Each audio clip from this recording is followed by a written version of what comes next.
샬롬 2023년 3월 14일 화요일 사순절 18일째입니다. 기도하겠습니다. 주님, 오늘도 주의 말씀으로 시작할 수 있도록 해주시니 감사드립니다. 사랑하는 주님, 귀 있는 자는 들으라고 하신 주님, 내 입의 말을 조심하게 해주시고 주님의 뜻을 듣는 귀를 열게 하옵소서. 예수님의 이름으로 기도드립니다. 아멘. 오늘의 말씀은 사무엘하 20장입니다. 마침 거기에 불량배 하나가 있으니 그의 이름은 세바인데 베냐민 사람 비그리의 아들이었더라. 그가 나팔을 불며 이르되 우리는 다윗과 나눌 분깃이 없으며 이새의 아들에게서 받을 유산이 우리에게 없도다. 이스라엘아 각각 장막으로 돌아가라 하매 이에 온 이스라엘 사람들이 다윗 따르기를 그치고 올라가 비그리의 아들 세바를 따르나 유다 사람들은 그들의 왕과 합하여 요단에서 예루살렘까지 따르니라. 다윗이 예루살렘 본궁에 이르러 전에 머물러 왕궁을 지키게 한 후궁 10명을 잡아 별실에 가두고 먹을 것만 주고 그들에게 관계하지 아니하니 그들이 죽는 날까지 갇혀서 생과부로 지내니라. 왕이 아마사에게 이르되 너는 나를 위하여 3일 내로 유다 사람을 큰 소리로 불러 모으고 너도 여기 있으라 하니라. 아마사가 유다 사람을 모으러 가더니 왕이 정한 기일에 지체된지라. 다윗이 이에 아비새에게 이르되 이제 비그리의 아들 세바가 압살롬보다 우리를 더 헤아리니 너는 내 주의 부하들을 데리고 그의 뒤를 쫓아가라. 그가 견고한 성읍에 들어가 우리들을 피할까 염려하노라 하매 요압을 따르는 자들과 그렛 사람들과 블렛 사람들과 모든 용사들이 다 아비새를 따라 비그리의 아들 세바를 뒤쫓으려고 예루살렘에서 나와 기브온 큰 바위 곁에 이르매 아마사가 맞으러 오니 그때 요압이 군복을 입고 띠를 띠고 칼집에 꽂은 칼을 허리에 맸는데 그가 나아갈 때에 칼이 빠져 떨어졌더라. 요압이 아마사에게 이르되 내 형은 평안하냐 하며 오른손으로 아마사의 수염을 잡고 그와 입을 맞추려는 체하매 아마사가 요압의 손에 있는 칼은 주의하지 아니한지라. 요압이 칼로 그의 배를 찌르매 그의 창자가 땅에 쏟아지니 그를 다시 치지 아니하여도 죽으니라. 요압과 그의 동생 아비새가 비그리의 아들 세바를 뒤쫓을세 요압의 청년 중 하나가 아마사 곁에 서서 이르되 요압을 좋아하는 자가 누구이며 요압을 따라 다윗을 위하는 자는 누구냐 하니 아마사가 길 가운데 피 속에 놓여 있는지라. 그 청년이 모든 백성이 서 있는 것을 보고 아마사를 큰 길에서부터 밭으로 옮겼으나 거기에 이르는 자도 다 멈추어 서는 것을 보고 옷을 그 위에 덮으니라. 아마사를 큰 길에서 옮겨가매 사람들이 다 요압을 따라 비그리의 아들 세바를 뒤쫓아가니라. 세바가 이스라엘 모든 지파 가운데 두루 다녀서 아벨과 벤마아가와 벨이 모은 땅에 이르니 그 무리도 다 모여 그를 따르더라. 이에 그들이 벤마아가 아벨로 가서 세바를 애우고 그 성읍을 향한 지역 언덕 위에 토성을 쌓고 요압과 함께한 모든 백성이 성벽을 쳐서 헐고자 하더니 그 성읍에서 지혜로운 여인 한 사람이 외쳐 이르되 들을지어다 들을지어다 청하건대 너희는 요압에게 이르기를 이리로 가까이 오라 내가 네게 말하려 하노라 한다 하라. 요압이 그 여인에게 가까이 가니 여인이 이르되 당신이 요압이니이까 하니 대답하되 그러하다 하니라. 여인이 그에게 이르되 여종의 말을 들으소서 하니 대답하되 내가 들으리라 하니라. 여인이 말하여 이르되 옛사람들이 흔히 말하기를 아벨에게 가서 물을 것이라 하고 그 일을 끝내었나이다. 나는 이스라엘에 화평하고 충성된 자 중 하나이거늘 당신이 이스라엘 가운데 어머니 같은 성을 멸하고자 하시는도다. 어찌하여 당신이 여호와의 기업을 삼키고자 하시나이까 하니 요압이 대답하여 이르되 결단코 그렇지 아니하다. 결단코 그렇지 아니하다. 삼키거나 멸하거나 하려 함이 아니니 그 일이 그러한 것이 아니니라.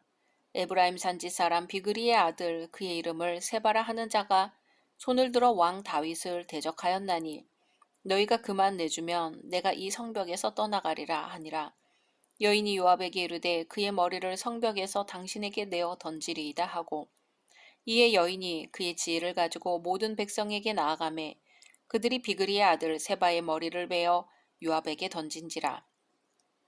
이에 요압이 나팔을 불매 무리가 흩어져 성읍에서 물러나 각기 장막으로 돌아가고 요압은 예루살렘으로 돌아와 왕에게 나아가니라. 요압은 이스라엘 온 군대의 지휘관이 되고 여호야다의 아들 브나야는 그렛 사람과 블렛 사람의 지휘관이 되고 아도람은 감역관이 되고 아힐룻의 아들 여우사밧은 사관이 되고 스와는 서기관이 되고 사독과 아비아달은 제사장이 되고 야일 사람 이라는 다윗의 대신이 되니라. 아멘. 앞서 다윗의 황궁 문제로 유다 지파와 이스라엘 지파 간에 갈등이 있었지요. 1절에서 3절은 압살롬의 반역에 이어 세바의 반역이 다윗 왕국을 휩싸는 것을 보여줍니다. 압살롬의 반역이 남긴 상처는 결코 작지 않았습니다. 아버지 다윗의 지도력에 두고두고 상처를 입혔으며 다윗 개인과 그의 가정에도 큰 슬픔을 남겼습니다. 압살롬의 반역은 이스라엘 백성들에게도 상당한 상처를 안겨주었습니다. 그들은 자신들이 믿고 따르던 왕을 순식간에 배신하였을 뿐만 아니라 또다시 배신했던 왕에게 돌아가야 하는 허무하고도 기가 막힌 좌절감을 맛보아야 했습니다. 다윗이 예루살렘으로 항궁하는 문제에서 이스라엘 장로들이 우리가 더 숫자가 많다고 하면 유다 장로들은 우리가 더 가까운 다윗의 친척이라고 반박했습니다. 유리한 위치를 점하기 위해 기싸움을 하는 것이죠. 그때 세바의 반란이 일어납니다. 시므이와 세바는 사울의 친척이었습니다. 다윗의 황궁 문제로 인하여 이스라엘과 유다 지파 간에 적대 감정이 고조되어 있던 차에 세바가 일어나 반역을 선동하니 모두들 다윗 쫓기를 그칩니다. 그러나 유다 지파만은 끝까지 다윗을 쫓아 그들의 호위하에 다윗은 마침내 예루살렘으로 환궁합니다. 4절에서 13절은 아마사가 피살되는 이야기입니다. 이제 세바의 난을 진압하기 위하여 다윗은 이미 약속한 대로 아마사를 군장에 임명합니다. 다윗은 아마사에게 세바의 반란을 진압할 군대를 소집하라고 합니다. 성경은 왕이 아마사에게 이르되 너는 나를 위하여 3일 내로 유다 사람을 소집하고 너도 여기 있으라고 합니다. 하지만 전투에 나갈 군대 모집이 늦어졌습니다. 아마사가 지체하여 세바가 세를 확장하도록 하는 것은 매우 위험한 일이었지요. 다윗은 아마사의 군대 모집이 늦어지자 요압의 형제 아비새에게 경기병을 소집하여 세바를 추격하도록 했습니다. 다윗이 아마사를 군장에 임명한 것은 요압을 좌천시키는 것이었죠. 요압은 모욕감을 느꼈을 것입니다. 다윗이 압살롬을 도와 반역한 자를 충신으로 삼은 것이 불쾌했을 것입니다. 요압은 다윗에게서 세바를 잡아오라는 명령을 받은 바가 없었음에도 불구하고 아비새를 따라 나섰습니다. 그리고 기브온 근처에서 아마사를 만난 요압은 그를 처참하게 죽였습니다. 그리고 자신이 죽인 아마사를 대신하여 세바를 추격하는 일을 총지휘하였습니다. 14절에서 26절은 요압이 세바군을 진압해버리는 장면을 보여줍니다. 요압과 아비새 일행이 세바의 반란을 진압하기 위해 출발했습니다. 그래서 그들은 납달리 지파 전부와 북방의 강한 성 아벨 벤 마아가로 가서 세바를 발견했습니다. 군대의 포위 때문인지 어떤 정보에 의한 것인지 그는 그곳에서 은신했습니다. 그의 추종자들은 거의가 베냐민 지파에 속한 아벨 벤 마아가 사람들이었던 것 같습니다. 요압이 군대를 이끌고 세바가 은신처로 삼고 있는 이 성을 포위했습니다. 큰 폭풍을 일으킬 준비를 갖추고 성벽을 헐고자 했습니다. 세바를 비롯한 반란군의 무리들 때문에 아벨성이 풍전등화의 위기에 처했습니다. 이런 풍전등화의 운명이 걸린 성을 구출하려고 나선 사람은 이름 없는 한 여인이었습니다. 성경은 이 여인에 대해 그 성에서 지혜로운 여인 하나가 외쳐가로되 들을지어다 들을지어다 청컨대 너희는 요압에게 이르기를 이리로 가까이 오라 내가 내게 말하려 하노라 한다 하라고 보도합니다. 요압의 군대가 성을 치려 하나 성 안에 아무도 나서지 못하고 있는 위기 순간에 여인이 협상을 위하여 요압을 찾는 것입니다. 성경은 요압이 그 여인에게 가까이 가니 여인이 가로되 당신이 요압이니까 대답하되 그러하다. 여인이 저에게 이르되 여종의 말을 들으소서 대답하되 내가 들으리라. 여인이 말하여 가로되 옛사람들이 흔히 말하기를 아벨에 가서 물을 것이라 하고 그 일을 끝내었나이다 라고 합니다. 이 여인은 많은 청중으로 하여금 주목하게 했습니다.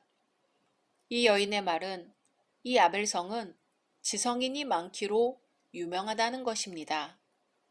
사실 그 성은 중재 역할을 하는 지혜로운 사람이 많기로 오래전부터 유명한 성이었습니다. 세바와 그 반역하는 무리들 때문에 사라질 성이 아니라는 것이죠. 이 성의 거민은 대부분이 여인의 말처럼 평화를 사랑하는 자들이었습니다.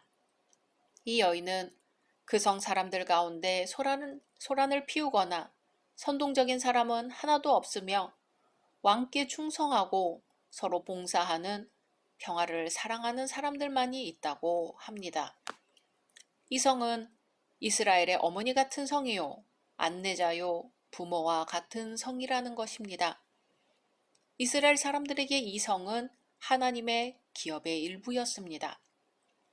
그래서 여인은 나는 이스라엘의 화평하고 충성된 자 중 하나이언을 당신이 이스라엘 가운데 어미 같은 성을 멸하고자 하시는도다. 어찌하여 당신이 여호와의 기업을 삼키고자 하시나이까 하고 요압을 질타합니다. 그러자 요압이 응답합니다. 요압이 대답하여 가로되 결단코 그렇지 아니하다. 삼키거나 멸하거나 하려 함이 아니니 그 일이 그러한 것이 아니니라. 에브라임 산지 사람 비그리 아들 세바라 하는 자가 손을 들어 왕 다윗을 대적하였나니 너희가 저만 내어주면 내가 이 성읍에서 떠나가리라. 세바의 목숨이 그 성을 구원하게 될 것이라는 요압과 여인의 변호는 곧 합의되었습니다. 성경은 이에 여인이 그 지혜로 모든 백성에게 말하매 저희가 비그리의 아들 세바의 머리를 베어 요압에게 던진지라. 이에 요압이 나팔을 불매 무리가 흩어져 성읍에서 물러나서 각기 장막으로 돌아가고 요압은 예루살렘으로 돌아와서 왕에게 나아가니라고 보도합니다. 한 여인의 지혜로 성은 구원받았고 세바의 반란은 진압되었습니다. 이 여인은 이 위기에서 다른 어느 누군가가 성을 구원해 주기를 기다리지 않았습니다. 또 이 여인은 요압의 행동이 과연 정당한지에 대하여 따져 물었습니다. 그리고 더 나아가서 성을 구하는 동시에 요압의 중대한 임무를 완수할 수 있는 타협안까지 이끌어내었습니다. 그 결과 아벨성은 무사히 구원받았을 뿐만 아니라 요압도 반란의 주모자를 깨끗이 처단하는 혁혁한 공을 세울 수 있었습니다. 성경에서 말하는 지혜의 가장 중요한 측면은 여호와를 경외하는 것입니다. 오늘 이 성의 지혜로운 여인은 자신의 성을 여호와의 기업이라고 불렀습니다. 여인의 말 속에서 우리는 이 여인이 여호와를 경외하는 사람이라는 것을 알 수 있습니다. 하나님을 경외하고 가까이 하는 것이 지혜의 근본이었습니다. 오늘 지혜로운 여인의 지혜는 결코 공허하거나 추상적인 지혜가 아니었습니다. 이 여인의 지혜는 위기에 처한 성을 구하고 이웃을 돕는 현실적인 지혜였습니다. 성경에서는 현실에 아무 도움이 되지 않고 오히려 신앙에 악영향을 끼치는 종류의 지혜는 금하고 있습니다. 사도 바울 역시 현실과 신앙에 아무 상관도 없는 내용을 논하는 헬라 철학자의 헛된 공론을 비난하였습니다. 오늘 우리는 이 지혜로운 여인을 통해 참된 지혜는 하나님을 경외하고 하나님의 말씀대로 순종하며 이웃을 위해 봉사하는 것이라는 것을 배울 수 있습니다. 성도들은 이러한 지혜를 쫓아 하나님을 경외하며 진리를 실천하고 이웃을 위해 봉사하는 자가 되어야 할 것입니다. 지혜이신 예수 그리스도는 바로 이 지혜가 무엇인지 몸소 보여주셨습니다. 오늘 사순절 18일째 우리의 지혜가 예수님의 지혜에 맞닿기를 소망합니다. 각자 말씀 묵상하신 후 주기도문으로 마치겠습니다.